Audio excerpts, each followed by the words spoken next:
Bonjour et bienvenue sur Monaco Info, au sommaire de ce journal. Du tennis avec la Coupe Davis qui vient de débuter au Monte Carlo Country Club. L'arrivée sur le port Hercule du 16e rallye de Monte Carlo qui s'est achevé dans la nuit de jeudi à vendredi. Nous irons ensuite faire un petit tour dans les coulisses du festival New Generation, une édition qui s'annonce d'ores et déjà des plus prometteuses.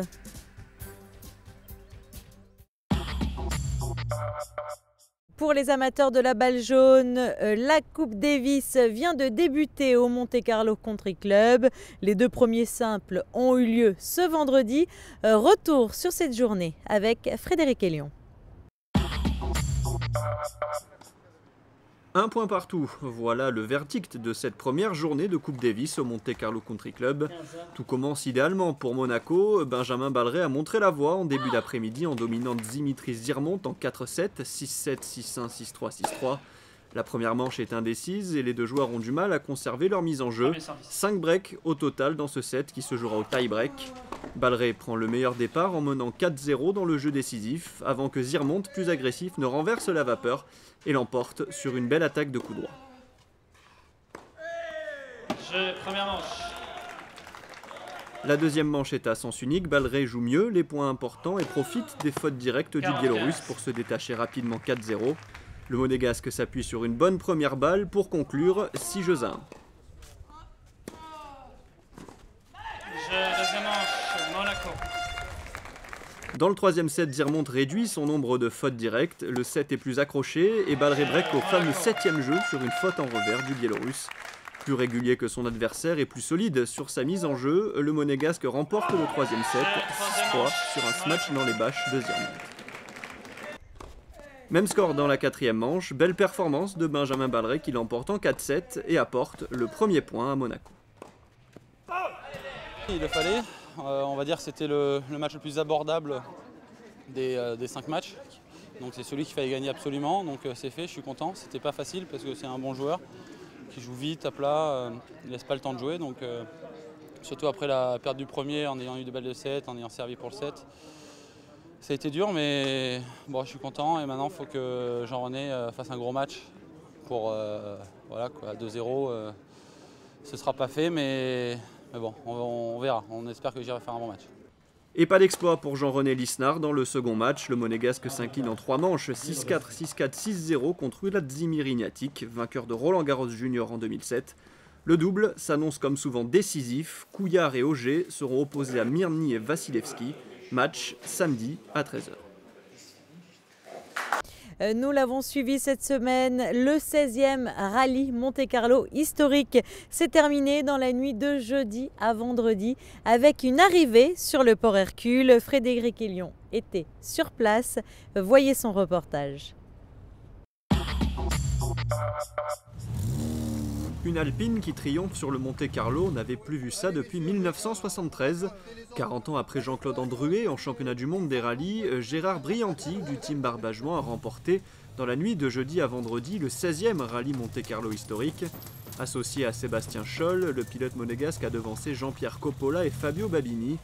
Outre le classement, c'est la notion de plaisir qui prédominait à l'arrivée pour les équipages présents sur le podium. Victoire, bon, ça fait partie du jeu, on est des compétiteurs, mais voilà, on a pris beaucoup de plaisir, des voitures qui sont faciles d'accès, qui sont encore humaines. Voilà, ça c'est le plus important.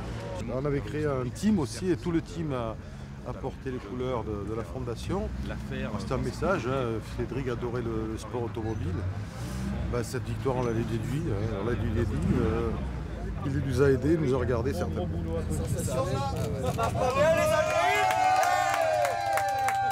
C'est un rallye magnifique, sauf qu'on a oublié la neige cette année et que bon, le seul endroit où il y avait de la neige, j'ai fait une erreur et l'erreur, je la paye à l'arrivée, 2 secondes. C'est ce qui nous manquait, enfin, c'est-à-dire là avec le tête à queue qu'on a fait, on a perdu 250 points. 250 points, c'est irrattrapable sur le sec. Voilà. Ou alors il aurait fallu encore un tour cette nuit. C'est vraiment incroyable la première fois pour moi. Je suis venu ici parce que mon ami qui est le propriétaire de la voiture ne peut pas arriver. C'est la première fois. Normalement, moi, j'ai fait les courses dans les circuits, mais aussi faire le rallye historique n'est pas facile parce que tout le temps, tu dois être concentré, la régularité aussi, et aussi la difficulté de la neige, il peut être des autres choses. Que nous avons gagné beaucoup de Barcelone ici, et aussi nous avons fait les dernières stages vraiment très vite, comme les normaux pilotes de régularité, et nous sommes très contents parce que nous avons gagné quelque chose dans l'autre voiture alpine, mais nous sommes très contents d'être dans le podium. Et parmi les membres du top 10, un nom bien connu, Daniel Elena.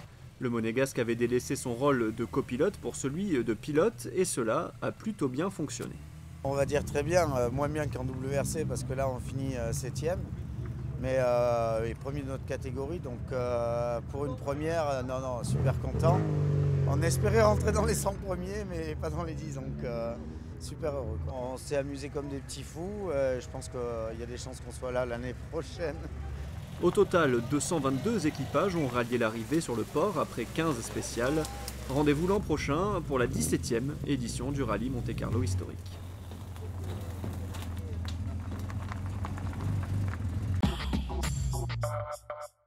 Les athlètes de Special Olympics en Corée du Sud, les sportifs monégasques, 16 au total, ont défilé lors de la cérémonie d'ouverture, comme vous pouvez le voir sur ces images.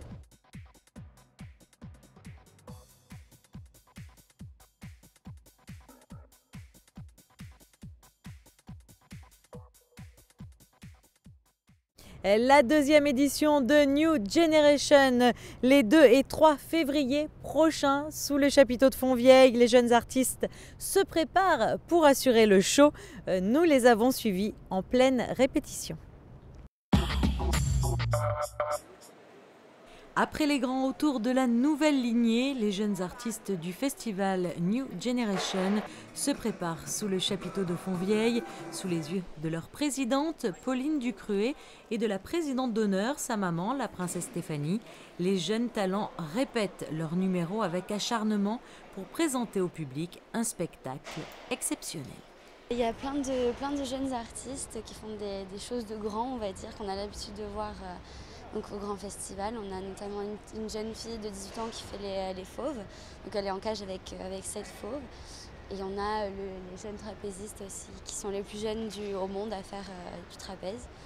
Donc voilà, et puis plein d'autres choses. On ne va pas tout dévoiler parce que sinon il n'y a plus de surprise. C'est un univers qui est tellement riche, qui apporte tellement en fait. Donc je sais que moi j'adore. 15 numéros seront présentés les 2 et 3 février sous le chapiteau de Fontvieille. Devant un jury international présidé par Pauline, les jeunes artistes se produiront pour remporter le junior d'or, le junior d'argent ou le junior de bronze. Le petit ventriloque Nance Marco, âgé de seulement 12 ans, tentera lui aussi avec son lapin de décrocher l'une de ces distinctions. C'est génial parce qu'on sait qu'il y a plein de grands artistes qui sont montés sur cette scène. Et après, moi je ne suis pas un très grand artiste, mais c'est génial. En plus, c'est super chaleureux ici. Et alors, tu fais ventriloque depuis tu as quel âge? Depuis que j'ai 9 ans, depuis 2009. Et ça vient comment ça, ce don? En fait, j'avais regardé